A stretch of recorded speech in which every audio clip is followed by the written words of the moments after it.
Buenas tardes. Deseo agradecerles a todos su presencia y su interés por esta presentación de este libro. Para ahorrar tiempo voy a empezar a presentar el libro y luego le voy a ceder la palabra a nuestros compañeros, amigos, que me han hecho el favor de leer el libro. Por favor, de veras, de leer el libro. y hacer comentarios. Quisiera dar un par de minutos de historia. En 2004, en la otoño de 2004, el que pudo ser mi maestro nunca fue André Rogers, me invitó a Boulder a presentar unos métodos indirectos precisamente que había diseñado él con sus alumnos, con Jack Bryner y la vieja guardia, Franz Wilkens y Jack LeDen, Luis Abel Castro. Fuimos juntos a aquella reunión, Luis no pudo estar hoy, y presenté un trabajo que le gustó mucho a André, pero tienes que publicarlo. El problema es que cuando uno hace cosas mal hechas, luego no le funciona. Apliqué un modelo que salió muy bien esa vez, pero estaba violando los supuestos centrales de la programación cuadrática. Cuando lo quise replicar en México, obtenía una nueva estadística y probabilidad, Alejandro, probabilidades negativas. Entonces hubo de desechar el modelo y entonces solo retomé una parte de ese trabajo para replicarlo. Mis últimos años en CONAPO fueron de mucho trabajo, no tuve mucha oportunidad de desarrollar este trabajo, y gracias a que la Flaxo me acogió para continuar mi carrera académica, bueno, más profesional, fue que pude llevar a cabo este trabajo, replantearlo, escribirlo, probarlo, y es lo que les voy a presentar hoy brevemente. Sí quisiera recordar esto, porque en realidad a mí nunca se me hubiera ocurrido una idea de esta si no hubiera sido por la invitación de André Rogers. Quienes saben un poco de demografía Montesquieu, realmente es el padre de la demografía regional Montesquieu, el primero que trajo los modelos marcovianos a la demografía. En 1949, un célebre demógrafo italiano que no sé por qué se fue a vivir a Brasil, Giorgio Mortara, empezó a diseñar procedimientos llamados indirectos, porque no es en la tradición demográfica de los eventos que registra el registro civil y los censos de población, que es la población, el cálculo, sino que debido a esas deficiencias en los países en vías de desarrollo, hay información en los censos, como por ejemplo el número de hijos promedio, etcétera, que nos permiten hacer estimaciones, ¿verdad?, confiables para nuestros países cuando hay ese problema de datos. Y esto fue precisamente el nacimiento de los métodos indirectos, que yo creo que el hombre que más avanzó en este aspecto debe ser William Brass, un inglés de mucho ingenio. Pero si bien existieron muchos procedimientos para la fecundidad y la mortalidad, para el otro fenómeno demográfico, para la migración, prácticamente son inexistentes. El único método indirecto que se recordaba todavía hasta hace unos años era el famoso método residual, que es muy simple. El crecimiento total demográfico de los censos debe ser igual, en Suecia, en Noruega, en Francia, ocurre, a nacimientos menos defunciones, más inmigrantes, menos emigrantes. A lo última resta se le conoce como migración neta. Entonces, si ustedes despejan en la ecuación, tienen sus censos, sus nacimientos y defunciones de las vitales, pues por esa diferencia, residualmente, del residuo que queda, se tiene la migración neta. Sin embargo, cuando hay problemas con los datos, pues muchas veces lo que uno está cuantificando no es migración neta, sino problemas en los datos. Es por eso entonces que la propuesta que hace André Rogers es uno de los métodos, no todos, se basaba en, usando el método residual, determinar sus componentes de inmigración y emigración. Sin embargo, pues en el caso mexicano yo lo abandoné. Él estuvo de acuerdo porque la precisión de los datos traía muchos conflictos. Y entonces la idea que está detrás de esto es un poco la idea de lo que le llamamos en demografía los patrones modelo. Es decir, el supuesto central va a ser que la estructura por edad de la propensión a migrar sean tasas de migración, o sean probabilidades de migrar, digamos, no vayan en el tiempo cuando tenemos dos observaciones muy cercanas. El mejor ejemplo de México lo tenemos como censos de 2000 y 2010, porque en 2000 la pregunta de migración intermunicipal se preguntó al 100% de la población. En cambio, en 2010 solo a una muestra de 10%. Y esto dificulta mucho el cálculo de patrones por edad, precisamente porque la muestra puede ser insuficiente. Recordemos que la migración es un fenómeno estadísticamente escaso. 1% de la población mexicana cambia de un municipio a otro cada año, considerando las zonas metropolitanas como una geográfica única, digamos, porque si no se vuelve conflictivo la definición de migración, no me quiero meter con eso. Entonces la idea es que si yo tengo un patrón por edad observado en 2000 y supongo que el comportamiento por edad de ese patrón no varía en el tiempo, se lo puedo imponer a los totales de 2010, que sí son con cierta certeza en la muestra, y obtener lo que todos los demógrafos siempre queremos y deseamos para nuestro trabajo, que es las tasas por edad o las probabilidades por edad, etc. Entonces la idea detrás de la propuesta es esta. Para ello se proponen dos procedimientos. El primero, ambos son de la idea original de Andrei, pero yo los tuve que formar un poco para mí, por formar un poco. El primero es todas las proporciones, las tasas de migración, lo que sea, que están para cada grupo quinquenal de edades tradicional 0, 4, 5, 9, 10, 14, 85, 89, relacionarlas a una de las edades. Por ejemplo, todas en función del 0,4. En 2000 yo agarro la 5,9, la divido entre 0,4 y ese factor se lo voy a aplicar a la 0,4 de 2010, digamos, ¿no? El de 2024 con respecto a 0,4 de 2000 se lo voy a aplicar al 0,4 de 2010. Pues a la larga va a tener el patrón por edad replicado de 2000 en 2010, ¿verdad? La otra posibilidad es que generalmente lo que distingue una curva de migración por edad de otra es lo que se concentra en lo que se llama el pico del trabajo. Me adelanto un poquito, y es precisamente esto que tenemos aquí. ¿Esto no se mueve? Sí, esto precisamente, ¿sí? Entonces, esta parte de mis trabajos que he hecho para México es lo que más representa o más distingue un patrón por edad de otro, más que la componente infantil, que es esta que está acá. Entonces, la idea es, bueno, si la mayor parte de la migración se concentra en lo que distingue un patrón es el grupo que es 34, hagámoslo función de él, ¿sí? Mejora un poco las estimaciones, pero bueno, no todos los patrones realmente se comportan. ¿Qué es lo que hago en el trabajo? Bueno, y la tercera es, en vez de referir la unidad específica a la proporción total, ¿sí? ¿Qué porcentaje de toda la población del municipio, bueno, del estado de Baja California se fue a Baja California Sur o se fue a Tamaulipas, etc.? Ahora, para poder manejar esto matemáticamente, sobre todo estadísticamente, voy a usar 8 regiones del país, las cuales están en el mapa en el libro. Y la idea es la siguiente. Cuando yo conozco el patrón, siempre son interestatales, interregionales, yo conozco el patrón de 90, 2000, 2005, 2010. Entonces, ¿qué pasa si yo supongo que el patrón de 90 aplica para 2000? Y saco una medida de bondad y ajuste. ¿Qué tan bueno fue suponer que no cambiaba de 90 a 2000? O al revés, de 2000 a 90. No, si todas las combinaciones posibles. Y encontré que, bueno, en general es satisfactorio, es promisorio el supuesto, no siempre el patrón es igual, muchas veces se mueve el pico del trabajo, pero en general, bueno, ante el desconocimiento de una pauta por edad, por ejemplo, cuando voy allá atrás en el tiempo, 70 con las muestras, etcétera, pues bueno, por lo menos tenemos una opción para poder identificar el patrón por edad. Lo que voy a presentar adelante es prácticamente equivalente al 2, nada más que en lugar de usar las proporciones de migración, se llaman condicionales en supervivencia, porque cuando yo en el censo de población te pregunté hace 5 años dónde vivías, solo puedes contestarme si sobreviviste. Por eso se llaman condicionales en supervivencia. Y suponemos que los que se murieron en el quinquenio habrían hecho la migración igual por edad que los que sobrevivieron.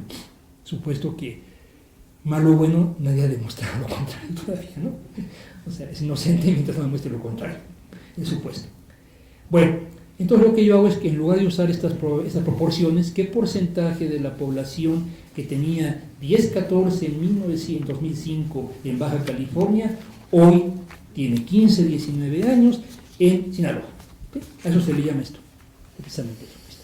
Bueno, la otra es un valor equivalente, técnicamente en vez de ser corte periodo, es grupo periodo, lo que yo hago, se llama la tasa, y la única diferencia es que mientras la supervivencia depende de la longitud del intervalo, en este caso 5 años, la tasa por definición en demografía siempre es un promedio anual, valga lo que valga el periodo. Entonces, uso las tasas por lo siguiente. Nosotros generalmente en demografía conocemos el perfil etario de la tasa, de mortalidad, de fecundidad. Y un principio básico, una expresión que tiene siempre con André Rogers, es que el patrón por edad de los eventos depende del patrón por edad de las tasas y de la población expuesta. El patrón por edad de las tasas puede ser igual. Una población envejecida va a concentrar más migrantes envejecidos que una población rejuvenecida, por el peso que tienen viejos y jóvenes. Y esto va a deformar el patrón por edad. Nosotros jamás analizamos la mortalidad con el patrón por edad de las disfunciones. La analizamos con las tasas por mortalidad por edad. Por eso incluso, no inventé yo, de Parcé inventó la esperanza de nacimiento, ¿no? O Perley, no creo que es el otro que inventó la tasa de fecundidad, ¿no? En fin, no sé si fue que te leo, pero en fin, entonces remonto un poco eso, la tasa de fecundidad a finales del siglo XIX. Entonces, bueno, vamos a ver rápidamente el caso este. El censo de 2000, presento las cifras porque estas son 100%. Ustedes pueden identificar que es alto el inicio, baja, sube hacia la edad de trabajo, cuando la gente se casa, se emancipa del hogar, mira por conseguir un empleo, toda la teoría de la migración, y después va descendiendo porque la gente se estabiliza, etc. Vean que las cifras de migrantes, o sea, estas dos que están aquí, esta y esta, estos son los inmigrantes porque llegaron a Zamora desde el resto del país, y estos son los que se fueron de Zamora hacia el resto del país, los emigrantes. Se omite completamente la migración internacional. Para eso se puede suponer igual, pero se maneja de otra manera distinta. O sea, no se maneja multirregional. Entonces se ven razonables las cifras y pues los patrones se ven bastante bien. Los puntos son las observaciones y pues la curva ajustada pues se ajusta bastante bien. En realidad que está aquí, que André Rogers le llama el pico del retiro, precisamente porque supuestamente coincide con la gente que emigra porque se retira, ¿sí? Se va de aquí a Acapulco, pasó los últimos años de su vida, o sobre todo, bueno, para los norteamericanos se va de Nueva York a Miami, o se va de Chicago a San Diego, etcétera, ¿no? Un problema que incluso se detectó en Londres en el año 60, ¿no? La controversión se llamaba esto, y sobre todo la gente que se retiraba y se iba buscando mejores climas para su vejez, ¿no? En Noruega y Suecia también se iban a la playa, pero no sé qué se iban a un mejor clima en invierno, irse a la playa de Estocolmo o Oslo, pero bueno, la cosa es que supuestamente lo hacían por eso, ¿no? El caso es que se ve bien, ¿no? Y las tasas de inmigración también, nuevamente, el pico del retiro sí aparece, el pico del trabajo es característico, y en los hombres, aunque lo quise ajustar con la curva de Royce y Castro, que esa la pueden ver en el libro, en las primeras páginas, sencillamente no agarró. O sea, aunque le metía la componente del trabajo, prácticamente hacía cero el coeficiente y la dejaba así. Bueno, pero ¿qué sucede en 2010 con la muestra? 6, 3, 6, 2. Desde luego, Alejandro, que esto no se debe expandir, ¿verdad? Hay que sacar control de confianza antes de tocarlo, ¿verdad? Y acá 92, 29 al ponderar, ¿verdad? Y pues obviamente, igual con mujeres, estas son cifras expandidas y adaptadas a ciertos valores 100% que se captó en el 100% del censo, ¿sí? Es una manera de usarlo. Y vean nada más el brincadero de los puntos, claro, pues la muestra no aguanta. Entonces, el supuesto es el siguiente: el patrón por edad de 2000 de las tasas, ¿sí?, se lo adapta a 2010, pero que satisfaga 6.709 inmigrantes, 2.721 inmigrantes o viceversa, ¿no?, para los hombres. O sea, que al multiplicar las tasas por la población me va a satisfacer ese total, ¿sí? Me va a dar el nivel real, digamos, de la migración. Esa es la idea. Entonces la idea es, el patrón por edad no cambia en el tiempo, es decir, esta pauta, esto que pasó aquí, que se desapareció el pico del trabajo en la migración, de acá, todo lo que sucedió es que la estructura por edad de 2010 se lo comió. O sea, al sobreponer esto, ¿sí?, por el peso que tiene la población de esas edades, lo bajó, ¿no?, lo redujo y lo dejó ahí. ¿Ok? Bueno, pues la propuesta es esta. ¿Cuál es la utilidad de esto? Pues precisamente que cuando nosotros tenemos valores muestrales como el censo de 2010, ¿sí?, por diseño del cuestionario, ¿sí?, pues nosotros difícilmente podemos sacar las tasas de migración, como lo podemos hacer con el censo de 2000. Entonces la idea es, bueno, dado que este patrón por edad de la migración interna baja, sube, etcétera, Se ha observado en 18 países, 17 de IASA más México, Panamá otra vez un trabajo que también se cumple, Brasil también encontró a otra persona, 20 países. Entonces, pues igual que el patrón de la mortalidad y la fecundidad, pues este de la migración interna también parece ser pues, un patrón típico, ¿no? Desde luego que lo más importante para nosotros es que no se nos mueve el pico del trabajo, es decir, que efectivamente después de 10 años esté aquí, digamos, y no esté acá, ¿no? 5 años envejecido, por ejemplo, ¿sí? O rejuvenecido. Eso pues sería un movimiento, bueno, quienes han llevado mortalidad, es algo así como, dado que mi población es modelo oeste, la estoy cambiando su, ¿no? La mortalidad es una cosa parecida a esto, ¿no? El modelo de Maine, una cosa de ese tipo, ¿no? ¿Sí? O una cúspide temprana en fecundidad pasarlo a una cúspide dilatada, ¿no? Pues, oye, ¿qué pasó? No puede cambiar tan rápido en el tiempo la fecundidad, ¿no? Entonces, es el equivalente a eso. Bueno, pues esta es la presentación del trabajo, y pues nada más quisiera darle las gracias, por un lado, a Pedro Cote, por organizar este evento, ¿sí? Por impulsarlo, y bueno, no sé si esté por aquí Gisela González y todo su grupo editorial, por el gran trabajo que hicieron con el libro, ¿sí? Un trabajo excelente, rapidísimo, eficiente. No me queda más agradecerles a ambos su gentileza y su trabajo.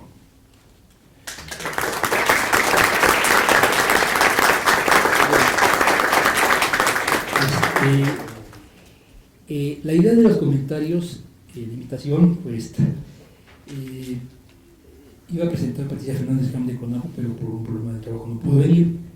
Y la idea era un poco cómo puede servir esto para fines de la política de población, cómo puede ayudar esto a fabricar la política de población.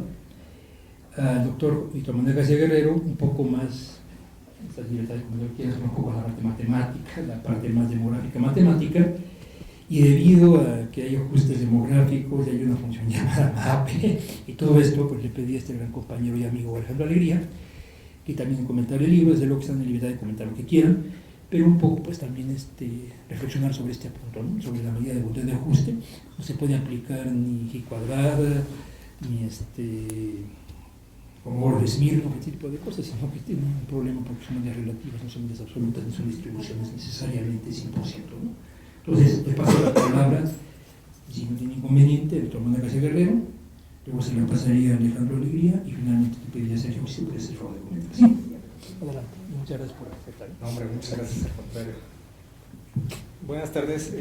Antes que nada, quiero felicitar al doctor Virgilio Partida por este libro, el cual considero representa un trabajo que resume una larga y ardua investigación de su parte.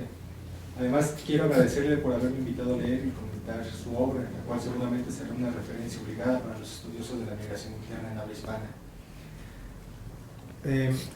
Obviamente no hay más experto sobre el tema que aborda el libro que el mismo autor, por lo que yo simplemente me limitaré a compartirles unas cuantas reflexiones que me provocó su lectura, mismas que espero puedan enriquecer las futuras investigaciones del autor. En Estimación indirecta de la migración interregional, el caso de México, el autor presenta una metodología que se enmarca dentro de las técnicas indirectas de estimación en demografía para calcular los flujos migratorios internos de un país a partir de información incompleta y de mala calidad. Es de esta manera que el libro es un libro técnico cuyo objetivo es instruir al lector en un método demográfico de estimación. Asimismo, este libro se une a los esfuerzos que están realizando expertos en técnicas de análisis centradas en la migración, entre las que destacan Andrew Rogers, como ya lo mencionó Virgilio, y Annie Liddell y James Reimer, quienes en 2010 publicaron su ahora famoso libro The Indirect Estimation of Migration Methods for Dealing with Irregular, Inadequate and Missing Data. El libro está compuesto de 4 capítulos principales y 2 anexos, uno de los cuales se encuentra electrónicamente. Al respecto destaca el hecho de que el libro viene acompañado de un CD con algunos tabulados, lo cual se aplaude en virtud de la transparencia que debe imperar en toda investigación científica. De esta manera, el autor invita a utilizar los resultados ya sea como productos finales o como insumos que permitan al potencial usuario replicar la metodología expuesta con algunos otros criterios de regionalización, como el mismo autor lo menciona. Sin embargo, me hubiera gustado que el autor también nos invitara a replicar sus resultados compartiendo las rutinas computacionales o programas de cómputo que desarrolló o utilizó. Obviamente esto no sería alcanzable para todo el público, pero considero que sí para el que está dirigida esta obra. Esto considero abre la puerta a que el lector interactúe con la obra y de esta manera se explote todo el potencial de la misma. Usualmente los métodos indirectos fueron creados pensando en registros administrativos inexistentes que proveen información sobre algún fenómeno demográfico. Por ello, en general, están pensados para extraer información de encuestas o censos. Este libro se enfoca principalmente en extraer la mayor información posible de los censos. La idea básica de la estimación indirecta utilizando datos censales es muy sencilla, intuitiva y recae totalmente en la ecuación demográfica básica del crecimiento poblacional adaptada para cortes. El método indirecto intercensal más sencillo es el de las razones de sobrevivencia, y es a partir de este método que el autor, de una forma muy creativa, lo reformula para ser aplicado al caso de la migración interna. La técnica desarrollada a lo largo del libro creo que puede tener un alcance mayor al caso de México. Por ello, el título de los capítulos creo que no debería restringirse al caso mexicano, sino a las metodologías desarrolladas para cada uno de los periodos que las ejemplifican. Es decir, por ejemplo, se desarrolla una metodología global en los primeros capítulos y luego se le hacen unas cuantas modificaciones en los capítulos subsecuentes y en los capítulos de acuerdo a distintas debilidades de la información. Entonces, hacer referencia en los títulos al tipo de datos en los que está pensada la metodología y dejar como una aplicación al caso de México me parece que le daría una proyección, más bien dicho, la proyección que la obra merece. Cabe mencionar que el libro está pensado para lectores potenciales que estén familiarizados no solamente con el análisis demográfico, sino que además tengan bases de álgebra lineal y cálculo matricial, ya que muchas de las justificaciones que subyacen en las fórmulas matemáticas presentadas no son del todo intuitivas.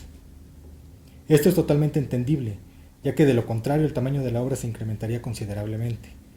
Es en este sentido que en este libro el autor muestra un gran esfuerzo de síntesis matemática que solo los años de experiencia proveen. Y es justo hablando de experiencia y espíritu científico que el autor no muestra métodos infalibles, sino que los critica y los pone a prueba.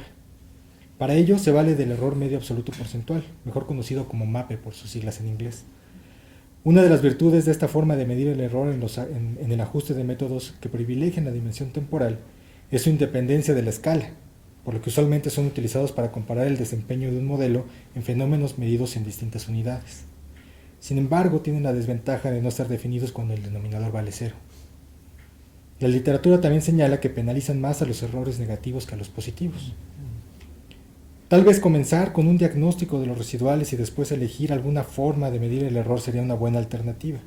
Desde mi punto de vista, una medición del error más sencilla como el error medio absoluto, MAE por sus siglas en inglés, o una más potente como la validación cruzada serían más convenientes.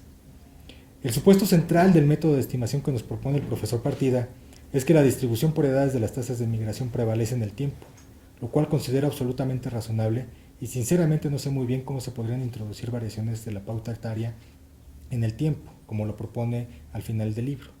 Ojalá nos pueda platicar un poco más de ello en un trabajo posterior, ya que ello sería en sí mismo un área de investigación, desde mi punto de vista fascinante. Otro aspecto que seguramente ya ha pensado el autor y tiene guardado para futuras ediciones es la dimensión espacial del fenómeno y el uso de técnicas estadísticas y del análisis demográfico para describir e inferir patrones por edad, tiempo y espacio de la migración interna. Ello también abriría otra línea de investigación muy importante para la comprensión de las migraciones internas. Es así como estimación indirecta de la migración interregional, el caso de México, no solo provee de los elementos clave para que el potencial lector pueda aplicar el método de estimación que propone, sino que provoca reflexiones sobre nuevas líneas de investigación. Es por ello que considero que esta obra es un hito en el campo de la estimación de la migración interna para los hispanohablantes y por ello recomiendo ampliamente su lectura. Muchas gracias.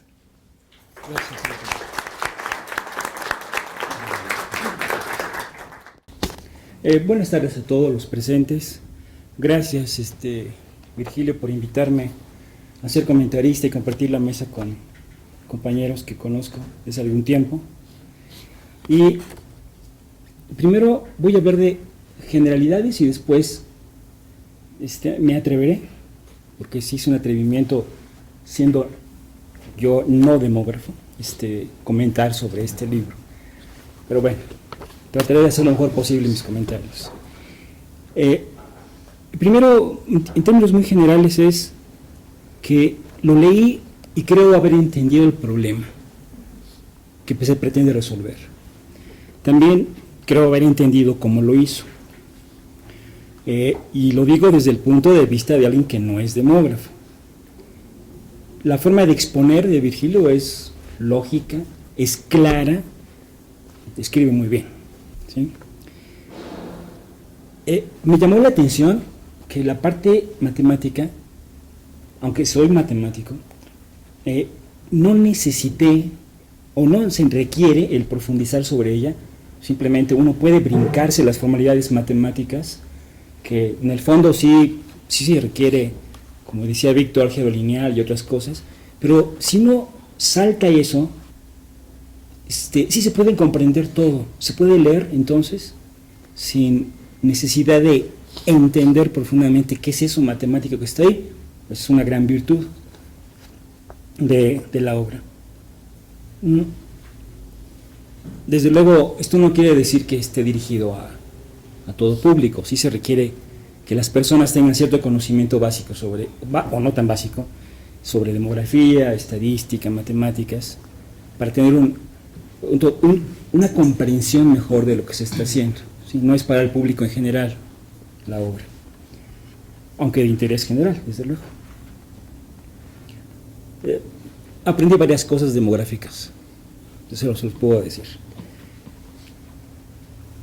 Bueno, pero si yo no soy demógrafo, entonces ¿qué estoy haciendo en esta mesa? Porque pues este libro lo dice, es algo que tiene que ver con poblaciones, movimientos, la migración, y pues yo no soy, soy matemático, un posgrado en estadística.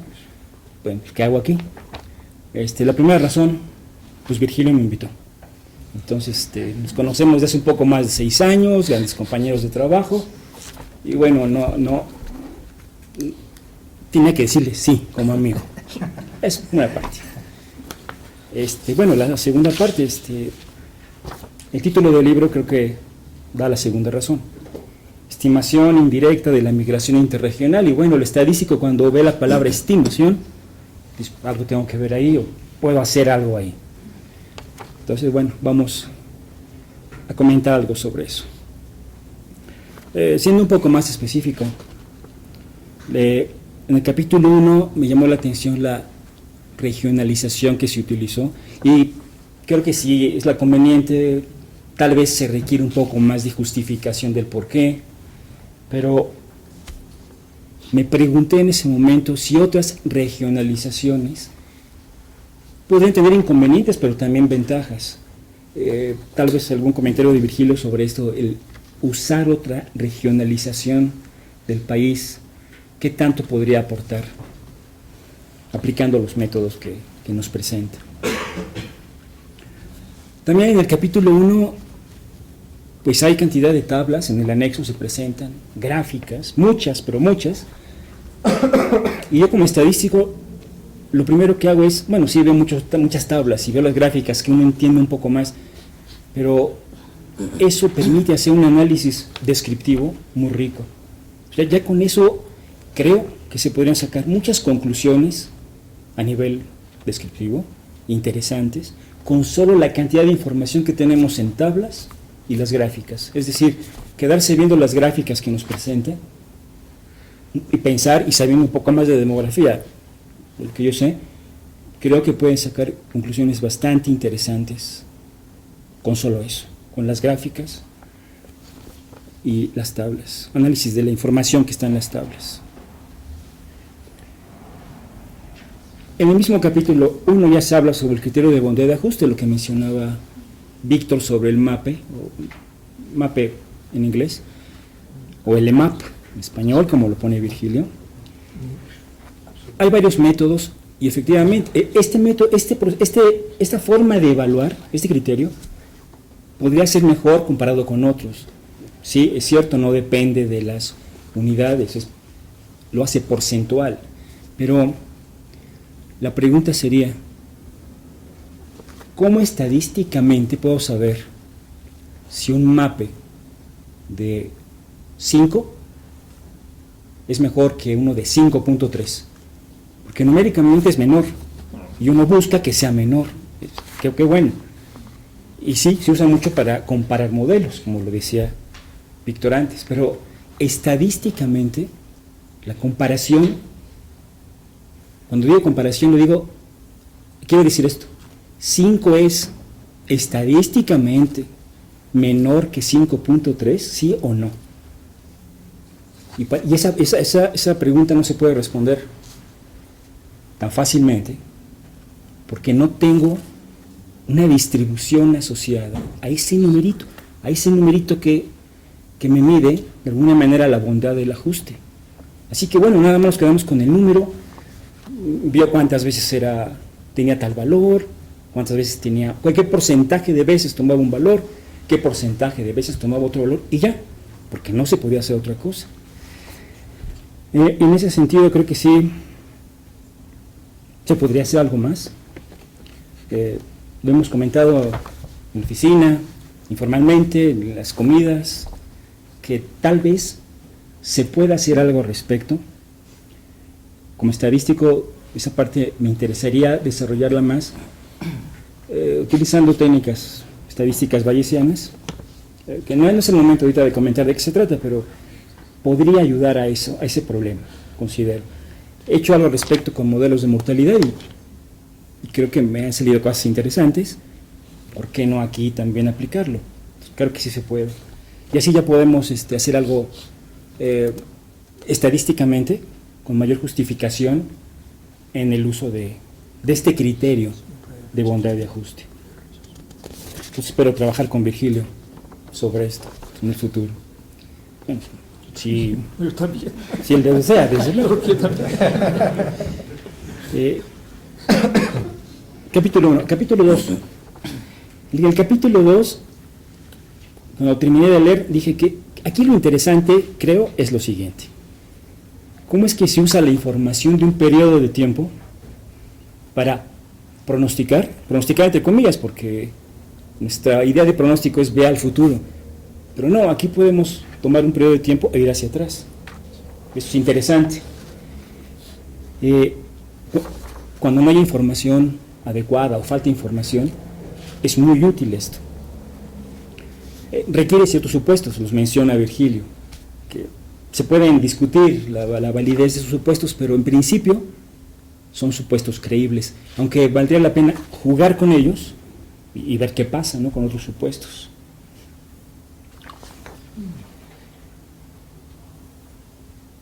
En el capítulo 3 ya se habla de periodos de tiempo de 1945 a 1975.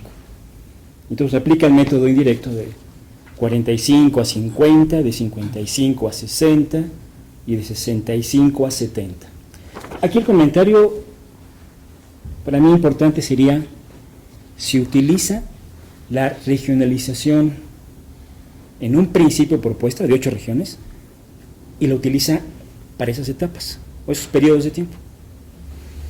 Y aquí, a ver, me gustaría oír qué dice Virgilio sobre esto, porque hace 50 o 60 años México era muy distinto a lo que soy. Y se utiliza la regionalización, a la que se utiliza ahorita, se utilizó aquí hace 50, 60 años atrás. Entonces, no sé si valga la pena ahí hacer ciertas consideraciones en ese sentido.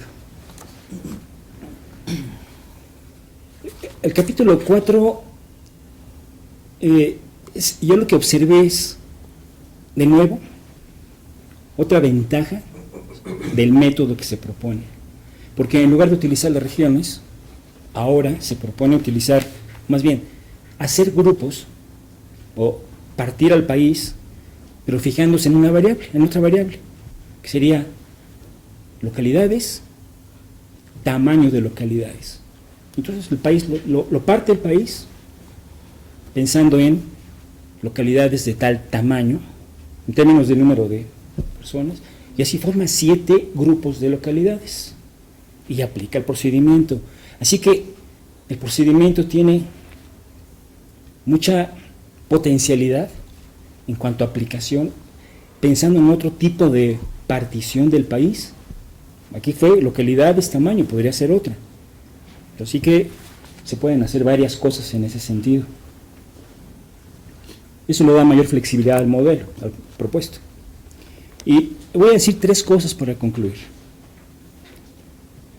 Esas diversas aplicaciones que nos presenta Virgilio en su libro prueban que es un método bastante bueno para el caso de México. Igual podría aplicarse, como decía Víctor, a otros países, no nada más México, pero como se presenta, creo que sí tiene bastantes posibilidades de ser exitoso en distintas aplicaciones y en otros países. Otro punto a manera de conclusión es, aquí no se pretende responder a la pregunta ¿y por qué la migración, los movimientos migratorios que se presentan aquí, por qué son así? Simplemente es, bueno, así son, hay un procedimiento para estimar, pero no el por qué. Claro, es un trabajo ya que mucho más, con más detenimiento, más profundo, pero es interesante pensar ¿y por qué? Y eso me lleva como estadístico a modelos explicativos del por qué se mueven así las personas. Y bueno, ya llego a modelos, posiblemente aquí pudieran ayudar modelos explicativos, modelos espaciales, que también se mencionó, pero hablo de modelo espacial, no considerar lo espacial, porque consideró lo espacial con el solo hecho de regionalizar, sí lo consideró, pero como digo modelo espacial, ya es diferente, es un modelo que considera como variable explicativa el factor espacial, entre otras posibles, ¿sí? Entonces sería, creo, algo bueno para futuro trabajo. Pues no me queda más que agradecer a Virgilio por el aporte que seguramente este libro ya está dando, y también agradecerle como estadístico que nos dé la información, porque sí, hay mucho trabajo donde se presentan resultados y luego uno quiere hacer algo porque fue interesante y no hay la información, no está. Se le agradece que nos dé, todo público está disponible, la información en un CD para poder analizar dicha información y pues, hacer muchas cosas con ella, ¿no? Así que gracias Virgilio y felicidades. Gracias a ti, Manuel.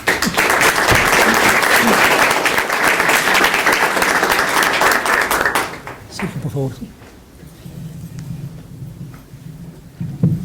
Pues bueno, antes que nada, muy buenas tardes. Igual que todos los que estamos aquí al frente, es para mí, en verdad, un honor y es un placer volver a sentarme en esta mesa. Quizás hace 5 años, ya 4 años, no sé, estaba yo del otro lado presentando la tesis. Igual siempre había sido un gusto. Personalmente, el maestro Virgilio para mí es no solo una persona valiosa, alguien realmente brillante y destacado en su quehacer y en su campo, sino que es en realidad un referente, como bien precisaba Víctor, es un referente para el trabajo demográfico del país, es un referente en la investigación demográfica y quizás en muchos de estos tópicos, especialmente como es la migración interna. Virgilio es una referencia obligada.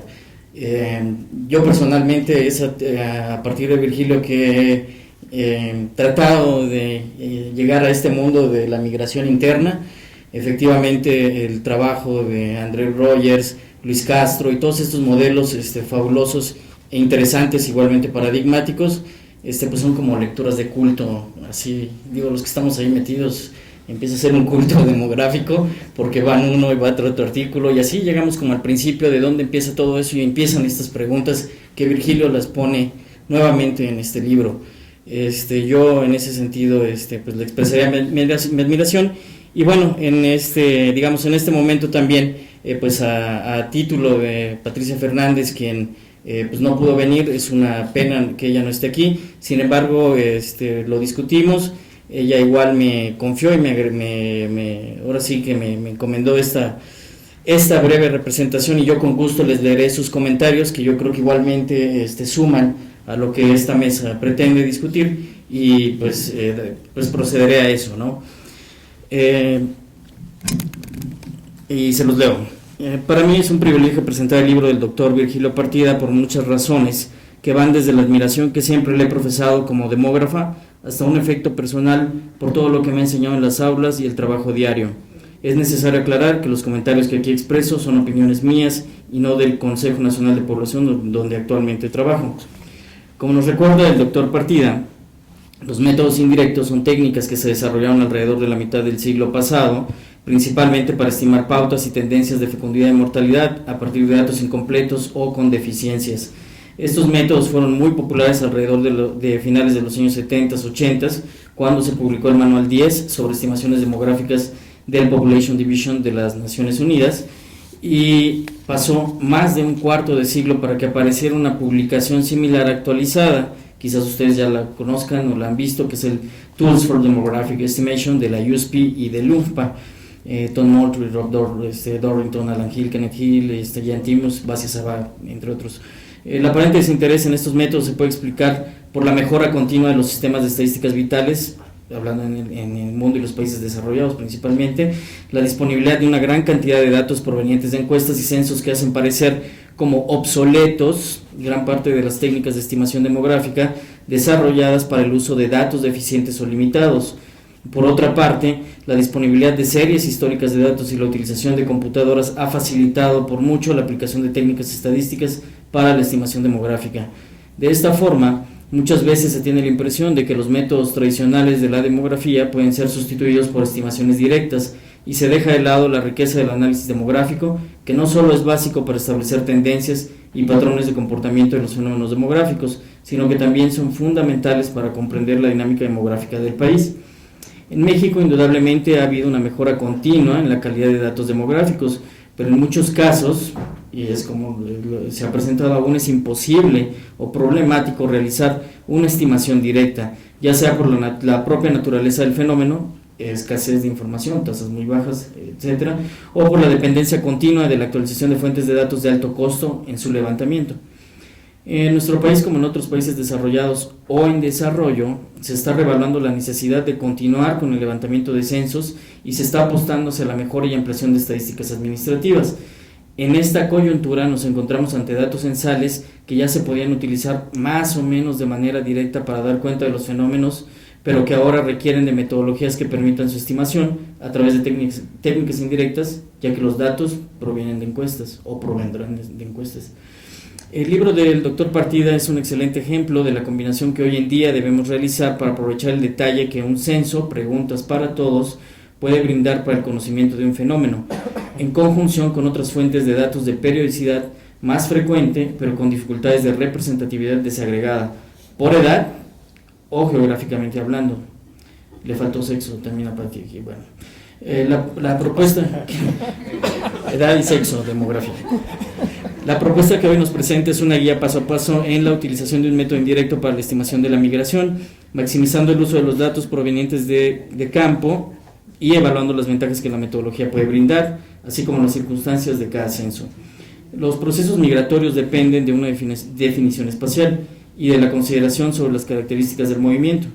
La traducción en preguntas para un censo o encuesta muestra las dificultades no solo para la captación del fenómeno que involucra dirección y temporalidad para divisiones espaciales específicas, sino que también expresa en la dificultad para presentar sus resultados en tabulados que pueden resultar muy extensos. Imagínense la matriz esa de ¿cuántos flujos? 900 por 992 por 992, no es una locura, ni siquiera en un Excel cabe. Bueno, los de ahora ya, Excel 2010, 2013 ya cabe.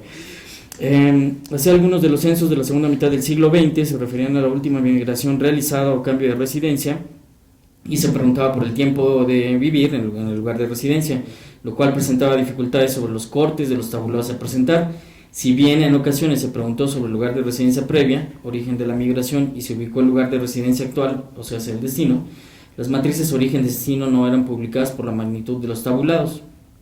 De esta forma, solo unos cuantos interesados pudieron tener acceso a los flujos migratorios interestatales completos, y en una perspectiva retrospectiva, muchos investigadores se tuvieron que conformar con los datos obtenidos de muestras censales. El Dr. Partida ha buscado y obtenido un lugar privilegiado en este gran observatorio de datos en donde solo unos cuantos han tenido acceso detallado y además lo saben interpretar, porque eso es importante. A lo largo del libro muestra este amplio dominio de las situaciones particulares de cada censo y brinda detalles sobre los limitantes de los datos y las estimaciones disponibles, gran parte de las cuales, de hecho, son de él mismo. Como gran parte de los métodos indirectos, se parte de patrones observados, seleccionando uno de ellos como modelo de base para completar la información faltante de la población observada, bajo el supuesto ampliamente probado de que los comportamientos por edad de patrones observados en diferentes lugares y épocas varían dentro de determinados límites para la mayoría de las poblaciones humanas. En el caso de la migración, además de los patrones por edad, los modelos también deben considerar los patrones espaciales, lo cual complejiza por mucho el abordaje. Bajo esta aproximación, el autor presenta una metodología indirecta que permite suavizar, reparar o inferir flujos de migración direccionados por edad a partir de datos observados en otros periodos, otras áreas geográficas o datos de otras fuentes de información. Como es costumbre del autor, que nos ha guiado con sus apuntes de clase, siempre en constante actualización, y que llevamos como libro de cabecera, ojalá lo publicara en nuestro trabajo diario. En este libro se presentan las bases metodológicas y ejemplos prácticos con el análisis de las bondades del método en casos concretos.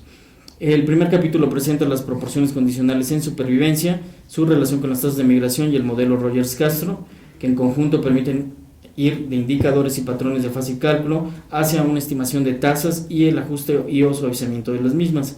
El procedimiento de cálculo de cada medida y los ajustes se ejemplifican con datos de 1990 a 2010, tomando como referencia una regionalización propuesta por el autor, que vive en el país en 8 áreas que buscan agrupar volúmenes importantes de migrantes con características similares en sus flujos.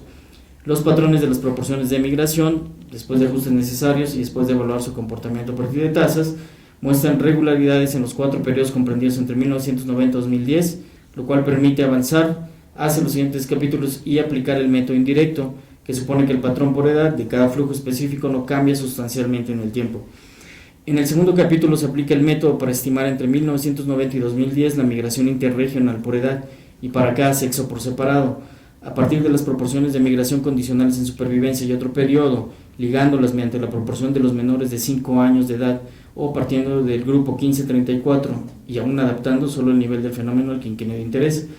Los resultados obtenidos mediante las alternativas propuestas difieren muy poco, lo cual indica una robustez en el método, y aunque se presentan algunos problemas en las edades avanzadas, el autor muestra que se pueden resolver mediante ajustes. En el capítulo 2 también se realiza la estimación de la migración intrarregional 1975-1980, que parte del censo de 1980 y que tuvo muchos problemas, pero donde el autor ejemplifica de excelente manera que la información recolectada en campo nunca debe despreciarse. Este ejercicio sin duda muestra las posibilidades del método bajo datos limitados e inconsistentes. En el capítulo 3 se aplica el método a situaciones más complejas y aún más desafiantes. Tratar de estimar los flujos migratorios por edad y sexo entre 1950 y 1970, donde existen situaciones variadas que van desde la publicación de flujos totales interestatales 1970, la disponibilidad de una muestra 1960 o, cuando no existen datos, 1959, para lo cual el autor muestra soluciones imaginativas que permiten aplicar la técnica. Continuando con el orden de dificultad, en el último capítulo se ofrece una extensión del método que permite estimar la movilidad por tamaño de localidad de 1990 a 2010, donde expone claramente desde los desafíos que presenta esta nueva delimitación geográfica y las propuestas metodológicas que permiten la aplicación a este nivel geográfico. La expresión "como anillo al dedo" calza perfectamente entre la publicación de este libro y el desafío que hoy se presenta para las estimaciones de migración, ya que en este 2015 no se realizará el conteo censo que se venía levantando, sino que será una encuesta intercensal de gran tamaño muestral. De manera complementaria, el año pasado se realizó la ENADIT, que en pocos meses mostrará algunos resultados con una muestra más pequeña a la encuesta intercensal. La explotación plena de los resultados de estas importantes fuentes de datos depende de la imaginación, por supuesto, y las técnicas que permitan combinar la rica información del pasado, de otros países aplicables al caso mexicano, con métodos probados. Sin duda, el método indirecto será de gran utilidad para dar seguimiento a los niveles y tendencias de la migración en nuestro país, lo cual permitirá a su vez contar con una herramienta poderosísima para realizar las conciliaciones intercensales y nuevas proyecciones de población que se realizan en México periódicamente, cada 5 años. Como lo menciona el autor, el método también es promisorio para estimaciones futuras del fenómeno. Y finalmente, las exigencias para la consideración integral de los cambios poblacionales en las políticas públicas requieren de la consideración de escenarios que nos permitan mostrar los efectos de pobres volúmenes y estructuras de población ante cambios en los fenómenos que determinan la dinámica demográfica, así como ante cambios de situaciones sociales y la prolongación misma del periodo escolar o la jubilación. Por ello, ya esperamos con impaciencia el próximo libro del doctor Virgilio Partida, ya que, como bien señala, los métodos que nos permitan simular cambios sobre el recorrimiento de la cúspide de migración, entre otros, serán de gran utilidad para este propósito. Y pues, felicidades, maestro Virgilio. Gracias, Sergio.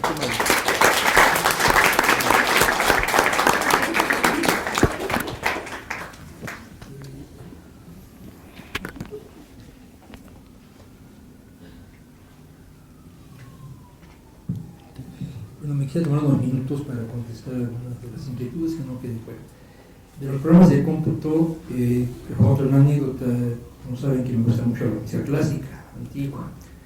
Y hace años un gran amigo, Hernando Matei, me decía, bueno, tú usas Fortran, te gusta la música clásica, es muy antiguo, modernízate. Entonces los programas están en Fortran desde luego, pero lo que he hecho para los alumnos de la maestría lo puedo hacer, y es, si tú de Excel salvas en lo que se llama delimitación por comas, yo te puedo dar programas que te hacen los cálculos. ¿Sí? Desgraciadamente, el único que no puedo garantizar la certidumbre es el ajuste de Reyes Castro, porque el algoritmo de macro de las oficinas de MSL a veces no converge. Entonces, he estado usando mucho el Table Core 2D que de manera subterránea me pasó a casa. Y es una subrutina de, no sé si originalmente la hizo SPSS y sirve para ajustar curvas en 2 o 3 dimensiones, igualmente de 2, pero fuera de eso lo demás no tiene problema. Ahora, la matemática que está aquí detrás la usé mucho por lo siguiente: no quería yo usar patrones un poco erráticos por edad, porque las incertidumbres, sobre todo en la vejez, cambian de un censo a otro, pero muchas veces porque son flujos muy bajos. No es fácil esperar que una persona de 85 años migre, ¿no? Se vaya de Chetumal a Tijuana, ¿no? Y luego se vaya a Matamoros. Entonces, esa incertidumbre me puede meter mucho ruido a la hora de tratar de ver qué tan factible era o no era factible ¿cómo se llama? El suponer que no son distintas las distribuciones por edad en el tiempo, ¿no? Pero desde luego que, bueno, pues sí les puedo ofrecer los programas de cómputo y con toda confianza. Es más, para mí me daría mucho gusto que los usaran, ¿no? Porque se hacen para eso, para usarse. Me pasé un fin de semana, Víctor Manuel, buscando defunciones para América Latina después del demográfico de 65 y no la hacemos. Ponte a buscar en un censo de población migrantes interregionales en América Latina, y eso lo he conseguido de Paraguay y las metí en las notas de clase. Entonces, en Costa Rica. No sé, había que preguntarle a Rosero si puede conseguir algo. CELADE, olvídalo, es dificilísimo bajar las bases de datos, no te las permiten. Ellos me decían de Jaspers, dentro de CELADE, que tienes que pedirle permiso a Maduro para que Maduro te permite usar los datos de Venezuela. Y bueno, no tengo tiempo de esto, ¿no? Andrés Rogers, para él, usa mis datos para México para ejemplificar otro país que no es Estados Unidos o Suecia o Noruega. No, Philip Reese lo va a mandar para Inglaterra, ya que le dan un poco así para Canadá, para Francia, junto con, no sé si Cucho seguirá vivo y seguirá trabajando, no. Pero no sales de YASA, 17 países desarrollados, estoy salteando un botón y te da a los migrantes, ¿verdad? Etcétera. Pero en América Latina no hay, ¿no? No sé cómo se llama esta persona brasileña, no me nombro, no sé cómo se de Plat, que Andrés lo conoce, nunca lo he conocido porque por algún motivo nunca hemos acudido a unas reuniones, pero trabaja en Brasil porque consigue los datos de Brasil.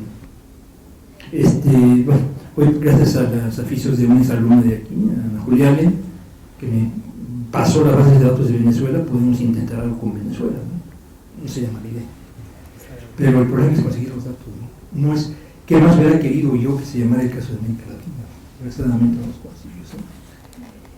Y ¿qué más? Híjole, esto es fatal. Algo más que me precisa, pero de la medida de ajuste. En realidad, perdón si es una tontería, si yo hubiera usado más bien la idea de Andrés Rogers de la distribución por edad de los flujos, creo que podría haber usado con Borges, porque compara dos distribuciones, ¿no? Sería el caso, ¿no? Dos distribuciones que suman sus por edad.